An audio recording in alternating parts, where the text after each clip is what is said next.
Pada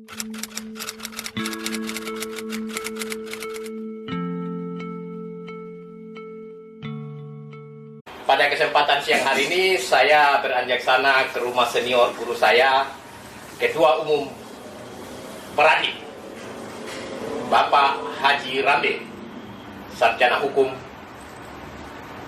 yang tetap setia di pada jalur advokat Indonesia. Kita bincang-bincang pada kesempatan siang hari ini, banyak materi, banyak ilmu yang akan dibagikan oleh beliau kepada kita.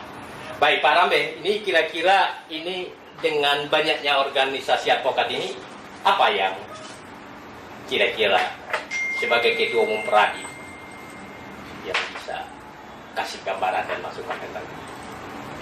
Banyaknya organisasi advokat yang marak sekarang ini, kalau dapat kita inventarisir sudah hampir 50 organisasi. 50, luar biasa. Yang 50 itu semua memiliki legalitas sebagai organisasi yang sah diakui oleh undang-undang.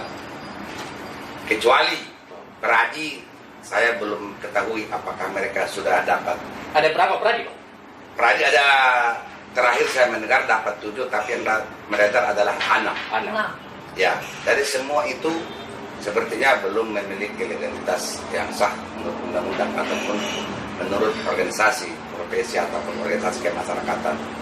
Nah itu yang terjadi kondisi pasca dari surat Ketua Mahkamah Agung. Sekali lagi, pasca terjadi dikeluarkan, diterbitkannya surat Ketua Mahkamah Agung 073 tahun 2015. 073. Ya, itu sehingga menjamurlah dari organisasi-organisasi yang satu dan lainnya sampai sekarang kurang lebih 50 organisasi. 50 organisasi ya. Advokat, luar biasa. Kemudian Peradi ada 7. Peradi ada 7. KAI ada 4. KAI ada 4. Dan lain-lain sebagainya. Kadin ada 2. Kadin ada 2. Peradin semula ada 2. Semula ada 2. Sekarang sudah tidak. Sekarang sudah tidak. Karena satu telah berubah nama di bawah pimpinan saya. Karena saya ini orang bodoh. Saya tidak akan mau berkutat di kebodohan itu. Ya. Nah, dari tidak akan mungkin ada lagi islah, sudah tetap mempertahankan egosentris masing-masing. Saya berubah nama, ganti baju, menjadi dari persatuan menjadi perkumpulan. Perkumpulan. Ya, perkumpulan persatuan sendiri masih ada. Sekarang perkumpulan advokat Indonesia adalah disingkat disebut Peradin, adalah saya di bawah pimpinan saya. Oh, jadi bedanya persatuan dengan perkumpulan. Ya, luar biasa. Artinya berarti Pak Rambe ini berhasil keluar dari lingkaran setan daripada konflik-konflik. Iya. Yang seharusnya memang bisa ditiru oleh Peradi. Nah, itu. Mampu mau ganti nama atau merubah diri. Mereka itu pintar-pintar. Saya orang bodoh. Baik. Jadi kebodohan itulah aku bikin. Berubah. Ngapain saya harus berkonflik? Ngapain saya harus pepesan kosong mempertahankan yang tidak karu-karuan? Sementara saya ingin berkarya, ingin bersumbangsi, ingin beribadah untuk menegakkan hukum yang berkeadilan dari publik tercinta ini. Karena masyarakat bangsa ini sangat membutuhkan karya-karya seorang advokat yang idealis, menunaikan kewajibannya, melaksanakan, mengimplementasikan undang-undang advokat itu sendiri. Karena mohon maaf Adinda, semua para advokat Indonesia hanya Peradin satu-satunya yang melaksanakan konsisten, konsekuen terhadap undang-undang advokat. Baik. Nanti kita cut dulu itu. Artinya masalah Peradin nanti Abang Anda akan bercerita panjang tentang itu. Ya. Tapi kita masuk dulu ke poin banyaknya organisasi. Apa ini? Fenomena apa ini sebenarnya sampai ada 50 organisasi advokat? Fenomena ini adalah suatu pengingkaran terhadap profesi advokat itu yang disebutkan dengan wadah tunggal. Di mana pada waktu kita bahas undang-undang advokat itu, termasuk juga Adinda pernah ikut, saya ingat bersama-sama dengan Abang di Komisi 2 dulu, sekarang Komisi 3 Hukum.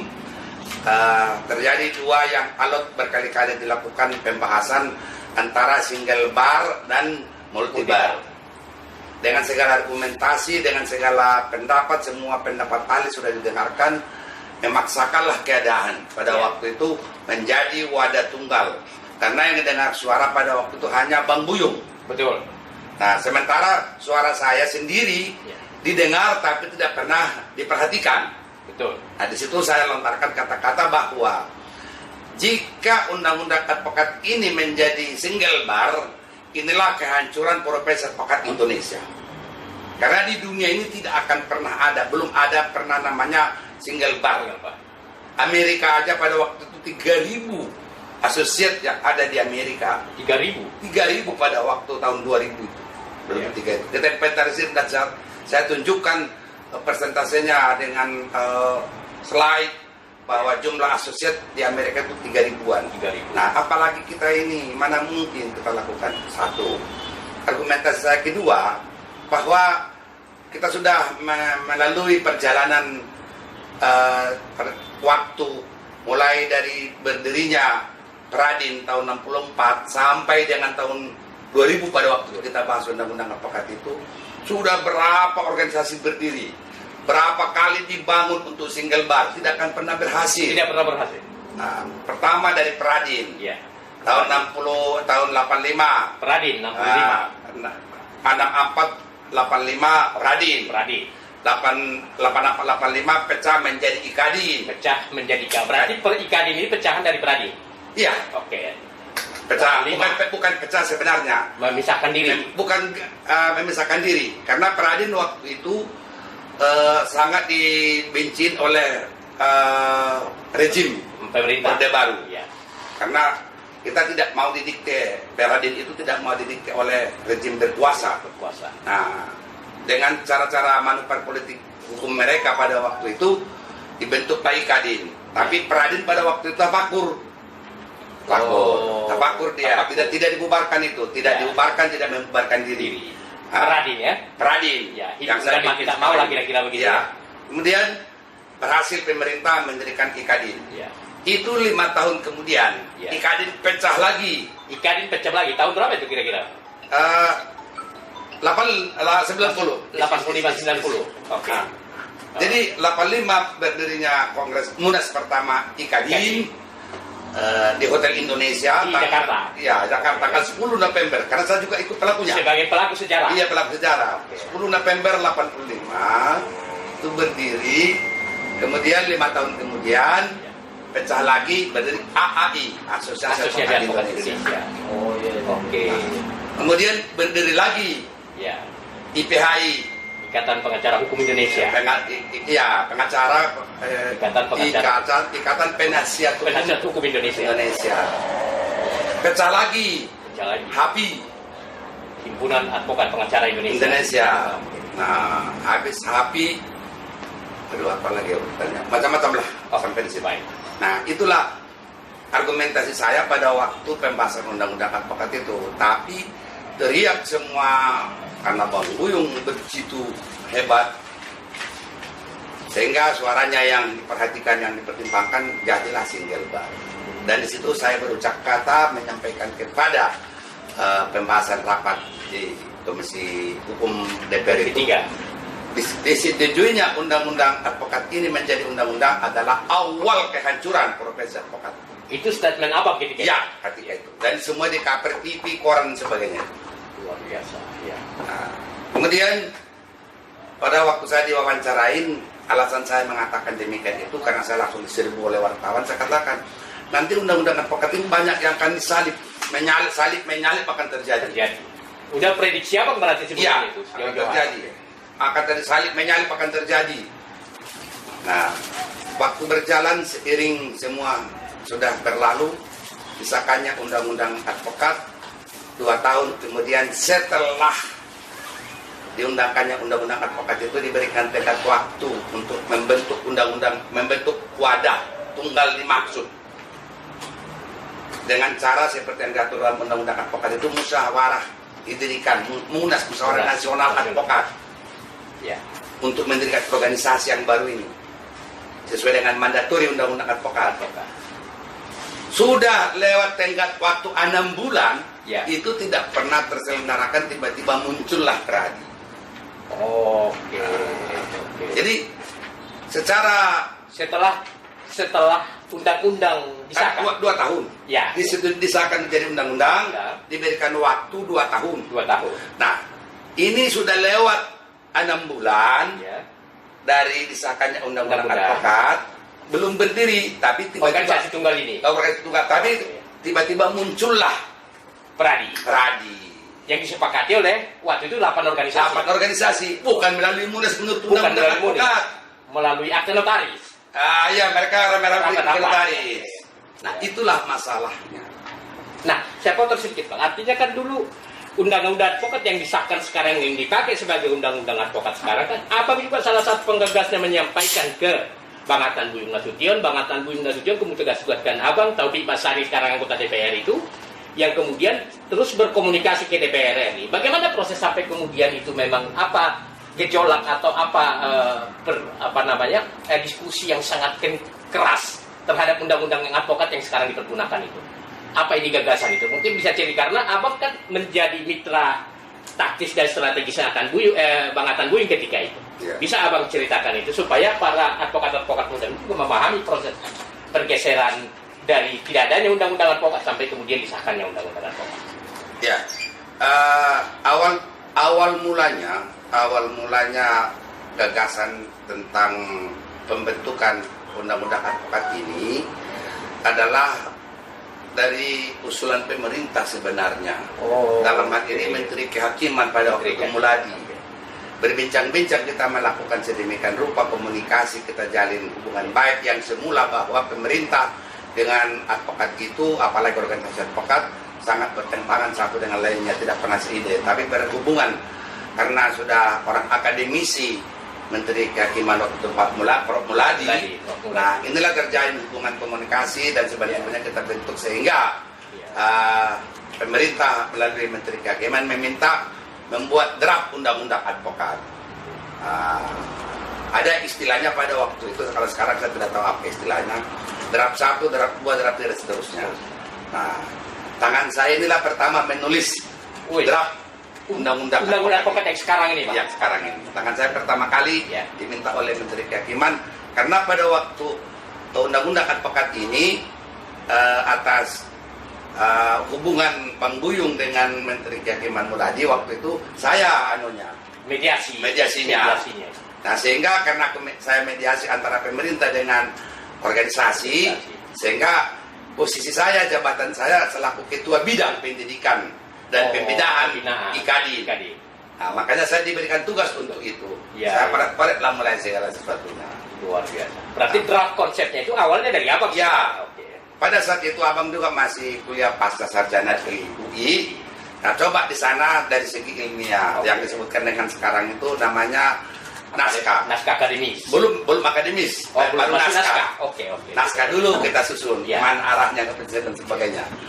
Baru setelah selesai naskah, saya presentasikan beberapa kali seminar di pasca sembari kuliah. Baik. Barulah keluar akademisnya, naskah akademis. Itulah namanya naskah akademis. Naskah akademis. Nah, tapi ini draft sudah masuk ke DPR. Naskah nyusul. Nah, naskah ini sebanyak 65 pasal kita masukkan, itu saya serahkan di sekretariat DPR untuk disampaikan ke Komisi Hukum. Tapi sampai disetujui undang-undang menjadi undang-undang advokat itu, naskah yang saya ajukan itu tidak pernah dipakai. Artinya kemudian ada kelompok-kelompok lain kemudian datang memberikan revisi lagi terhadap naskah akademis. Oke, kita nggak usah bincangkan karena Abang sudah ada. Nah, masuk lagi ke tadi Bang, bahwa Abang setelah itu kemudian setelah terbentuk undang-undang advokat, kemudian terbentuklah Pradi yang disepakati oleh 8 organisasi di puncak, menandatangani akte notaris, kemudian terbentuklah Pradi. Nah, kira-kira apa waktu itu Bang? Setelah terbentuk Pradi itu bagaimana kelanjutan daripada organisasi yang lain setelah Pradi terbentuk, dan apa yang dilakukan Pradi ketika itu? Dengan terbentuknya mereka deklarasikan Pradi itu yang sebagai wadah tunggal dengan cara-cara mereka, sehingga demikian itu bagi saya pribadi ataupun teman-teman yang saya bersama dengan saya sangat tidak setuju. Kenapa? Karena itu sudah melanggar hukum. Berdirinya Pradi itu kan melanggar hukum, melanggar undang-undang advokat. Mestinya kan bukannya organisasi yang berkolaborasi. Tapi kan mestinya digelar. Oh, semacam kongres atau munas? Munas. Oke. Istilahnya di undang-undang itu munas. Munas. Tapi bukan kan kumpulan para ketua-ketua dan sekjen. Bukan. Ya, ya. Kumpulan berarti kesalahan. ini. Ya. Jadi disinilah mulai kita ini kok penegak hukum pasal 5 undang-undang advokat, tapi kenapa langsung melanggar hukum? Melanggar undang-undang. Mulai itu memisahkan diri termasuk saya. Ya, ya, ya. Ini Pradi nggak benar. Benar. Saya keluar aja lah dengan cara-cara lain. Baik, baik. Begitu asal mulanya ini. Oke, baik, baik. Kalau konsisten, konsekuen dilakukan sesuai dengan mandatori undang-undang advokat itu melalui munas. Munas lah. Ya. Ini kan tidak pernah. Munas. Sampai detik ini tidak pernah munas. Ya. Pradi. Pradi. Munas Advokat Indonesia untuk membentuk Pradi nggak pernah. Selain daripada itu juga sudah pasal 30 sudah inmaleh, sudah lebih 2 tahun. Oh, pasal 30 Undang-Undang Advokat 32 yang mengamanatkan ya 2 tahun selama-lamanya sudah terbentuk organisasi advokat. Iya. Oh. Ya, gitu. Sudah inmaleh. Inmaleh. Ya. Bahasa hukum itu inmaleh. Inmaleh artinya sudah melebihi kadaluarsa. Iya, sudah iya betul. Jadi dengan demikian pasal 30 itu sudah tidak berlaku lagi. Automatically dengan pasal 28 ya. Wadah tunggal itu pun sudah tidak ada lagi. Tidak ada lagi. Nah, kenapa harus mempernyatakan diri kita harus wadah tunggal dengan sebutan ini kan gitu. Oh. Nah, jadi sehingga disinilah salah satu pelanggaran hukum yang dilakukan oleh organisasi profesi advokat sendiri. Organisasi profesi advokat. Kok melanggar hukum? Oh. Tidak pernah ada munas. Sesuai dengan pasal undang-undang advokat itu. Terbentuklah Pradi. Nah, berarti setelah kemudian terbentuk Pradi, artinya abang bagian yang tidak setuju karena kesepakatan ketua dan sekjen partai yang dipuncak tadi di atas notaris tidak sesuai dengan amanat daripada undang-undang advokat. Kemudian abang melakukan gerakan kembali, berarti kembali ke IKADI. Ya. Melakukan konsolidasi. Ya. Organisasi IKADI. Oh. Kemudian dari situlah kemudian abang menggagas, memberikan masukan ide, kemudian terbentuknya atau diadakannya Kongres Advokat Indonesia. Kira-kira apa bisa jelaskan sampai kemudian artinya tidak Pradi dianggap tidak legitimate, kemudian kembali ke Pradi melakukan konsolidasi, kemudian terbentuk kemudian Adnan Buyung dan abang waktu itu juga salah satu penggagas kita bersama untuk itu melakukan Kongres Advokat Indonesia. Sebenarnya tidak demikian. Gimana? Kita masih berikan kesempatan peluang kepada rekan-rekan advokat waktu itu yang mengatakan dirinya pengurus DPN Pradi agar supaya diluruskanlah sejarah, dibuatlah perbuatan yang halal. Untuk mengesahkan, mengelegitimate Pradi itu, ini loh kami sesungguhnya melalui munas. Karena saya kembali tetap di Kadin, di pangkalan Kadin, maka 2 tahun kemudian Kadin waktu itu umumnya Otto Hasibuan juga dia terpilih, mereka pilih bukan terpilih ya, mereka pilih si Otto itu ketua umum DPN Pradi. Dengan harapan kita pada saat Munas Kadin di Balikpapan 2007 ini ada kesadaran pihak masing-masing ingin meluruskan perbuatan, menghalalkan yang haram dan sebagainya. Tapi yang terjadi bukan demikian. Munas di Balikpapan itu. Kalau nggak salah kan juga ikut. Ya, ikut. Pecah lah di sana Kadin juga. Itulah kemudian Kadin menjadi 2. Kadin menjadi 2. Kadinnya Teguh Samudra dan Kadinnya Otto Hasibuan. Oh. Nah, setelah itu kekacauan keadaan yang demikian itu sudah terjadi di tubuh sebagai penggagas, sebagai power daripada organisasi profesi advokat yang lebih besar adalah Kadin. Pecah 2, maka inilah terjadi kekisruhan. Maka adalah gagasan, kita gagaslah suatu kekuatan untuk meluruskan sejarah, meluruskan tujuan, kebaikan dan sebagainya, bahwa kita ingin melakukan membangkit kembali Pradi yang sudah tafakur pada waktu itu beberapa puluh tahun sebelumnya. Nah, dengan adanya gagasan membangun kembali Pradi, ide awalnya membangun Pradi kembali. Ya. terjadilah kristalisasi. Kristalisasi untuk membangun Pradin, sehingga gagasan untuk jadi kongres. Kongres. Di Pradin itu sampai sekarang kongres, bukan Munas. Tidak memakai istilah Munas, tapi memakai kongres mulai di berdirinya 30 Agustus 1964 di Solo. Itu bukan Munas, itu kongres. Nah, makanya abang dari Pradin dari KI Kadin menggagas ide dari Pradin itu melakukan kongres. Memakai istilah kongres. Abang sampaikan kepada Bang Adnan Buyung. Adnan Buyung, semua rekan-rekan advokat ketika termasuk itu. Kadinda pun ikut waktu itu di kantornya siapa Lubis itu? Mulai Lubis? Bukan, setelah EPH itu. Presiden International Lubis rapat-rapat di hotel-hotel, segala macam. Nah, jadilah semua pada sepakat, udah oke semua, tentukan hari H, jadilah kongres. Tiba-tiba Bang Buyung waktu itu one team press, tidak aktif dan sebagainya. Dalam kongres itu sedianya diagendakan 2 hari apa 3 hari ya? 3 hari. 3 hari diagendakan. Kok ini hanya kongres beberapa jam? Ya, betul. Jam 3 udah selesai. Dari pagi jam 3 udah selesai. Ya, dari pagi sampai jam 3 udah selesai. Udah selesai kongres. Nah, ini kan suatu pengingkaran, berarti itu hanya perbuatan yang sia-sia. Nah, lahirlah bukan yang dipakai Pradin, tetapi KAI, Kongres Advokat Indonesia. Nah, pada waktu itu abang dikasih jabatan ketua bidang apa, lupa saya lalu. Tapi saya tidak pernah pedulikan itu, karena saya lihat kongres ini adalah kongres yang asal-asalan, tidak bermutu. Nah, sehingga apa yang saya ucapkan waktu mengkristalisasi waktu kampanye ke daerah-daerah untuk pembentukan organisasi advokat yang untuk membuat suatu organisasi yang halal, yang kredibel dan sebagainya, tapi itu juga tidak tercapai.